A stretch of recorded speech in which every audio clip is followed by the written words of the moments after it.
നമസ്കാരം. ഹൗസിൽ ഞാനും അപ്പാനി ശരത്തും ഒന്നോ രണ്ടോ തവണ മാത്രമാണ് സംസാരിച്ചിട്ടുള്ളത്. ആ സമയത്തൊക്കെ ഞങ്ങൾ പറഞ്ഞിരിക്കുന്നത് ശരത്തിൻ്റെ ഭാര്യ രേഷ്മ ചേച്ചിയുടെ കാര്യം തന്നെയാണ്. അതാ വീട്ടിലുള്ള എല്ലാവർക്കും അറിയാം. എന്തെങ്കിലും ഒരു കാര്യമുണ്ടായിരുന്നുവെങ്കിൽ കണ്ടന്റ് ആക്കാൻ വേണ്ടി ആളുകൾ അത് ചർച്ചയാക്കിയേനെ. അതാ വീടിനുള്ളിൽ ഉണ്ടായിട്ടില്ല. അത് 100% ഉറപ്പാണ് എന്ന് ബിൻസി പറയുന്നു.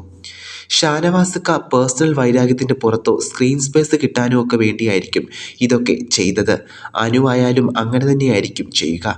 ഷൈത്തിയെയും ആദിലയും നൂറയും ഒക്കെ ചോദിക്കുന്നുമുണ്ട്, എന്തിനാണ് പുറത്തു പോയ ഒരാളെ ഇങ്ങനെയൊക്കെ പേഴ്സണൽ അറ്റാക്ക് ചെയ്യുന്നത് എന്ന്.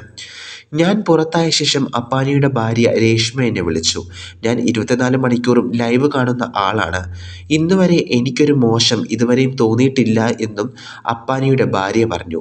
എനിക്കെൻ്റെ ഭർത്താവിനെ നന്നായി അറിയാം എന്നും രേഷ്മ പറഞ്ഞു. ഇറങ്ങിയപ്പോൾ എല്ലാവരും പറഞ്ഞത് ബിൻസിയുടെ പേരിൽ യാതൊരു നെഗറ്റീവും വന്നിട്ടില്ല എന്നായിരുന്നു.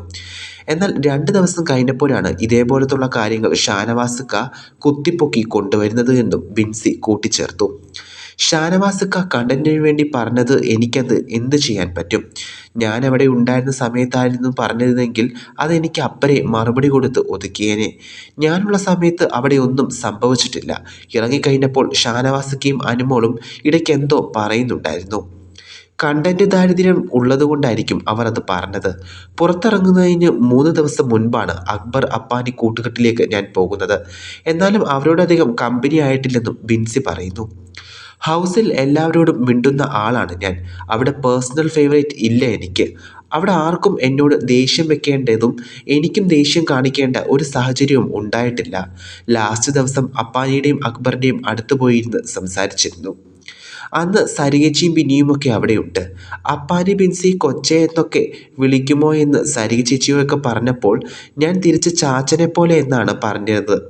കാരണം അകത്തുള്ള അപ്പാനി വളരെ ജെന്യുവിനായ വ്യക്തിയാണ്. സംസാരിക്കുമ്പോൾ ചാച്ചനെ പോലെ ഒരു ഫീലാണ് ലഭിച്ചതെന്നും ബിൻസി പറഞ്ഞു. ആരോടെങ്കിലും പുള്ളി വഴക്കുണ്ടാക്കിയാൽ പുള്ളി തന്നെ പോയി മിണ്ടും. അടുത്തിടെ അനു ഉണ്ടാക്കിയ വിഷയം അനാവശ്യമായിരുന്നു. ശരത്തേട്ടൻ കാരണം വീടിന് പുറത്തേക്ക് ഒരു പെൺകുട്ടി പോയെന്ന സ്റ്റേറ്റ്മെൻറ്റ്. അതുകഴിഞ്ഞ് ഇവർ തമ്മിൽ സംസാരിക്കുന്നതും കൂട്ടാവുന്നതുമൊക്കെയാണ് കാണുന്നത്. അപ്പാനി അങ്ങനെയാണ്, എല്ലാവരോടും പോയി മിണ്ടും. ടാസ്കിലൊക്കെ ആണെങ്കിലും പുള്ളിയുടെ ഒരു എഫേർട്ട് നമ്മൾ കാണുന്നുമുണ്ട്. അതുകാരണം പുള്ളി ജയിക്കണമെന്ന് തോന്നി. അത് പുള്ളിയോട് പറഞ്ഞിട്ട് ഇങ്ങ് പോന്നുവെന്നും ബിൻസി വ്യക്തമാക്കി. ഞാൻ ഹൗസിൽ ആദ്യമായി വഴക്കുണ്ടാക്കുന്നത് ഷാനവാസിനോടാണ്. പറഞ്ഞതിൽ ഉറച്ചു നിൽക്കാത്തത് കൊണ്ടാണ് അത് ചെയ്തത്. ഞാൻ ആരെയും ഉപദ്രവിക്കേണ്ടതെന്ന് മനസ്സിൽ കരുതി ബിഗ് ബോസിലേക്ക് പോയ ആളാണ് ഞാൻ. അതുകൊണ്ടായിരിക്കും പുറത്തേക്ക് വേഗം വന്നത്. കണ്ടന്റ് എന്നതിൽ ഉപരി ഇതൊരു മൈൻഡ് ഗെയിമാണ്. ഓപ്പോസിറ്റ് നിൽക്കുന്നയാളെ എങ്ങനെ തകർക്കാം എന്നതാണെന്നും ബിൻസി കൂട്ടിച്ചേർത്തു. കൂടുതൽ വാർത്തകൾക്കായി ഈ ചാനൽ നിങ്ങൾ ഇതുവരെയും സബ്സ്ക്രൈബ് ചെയ്തിട്ടില്ലെങ്കിൽ ഇപ്പോൾ തന്നെ സബ്സ്ക്രൈബ് ചെയ്യൂ. News desk Malayali daily.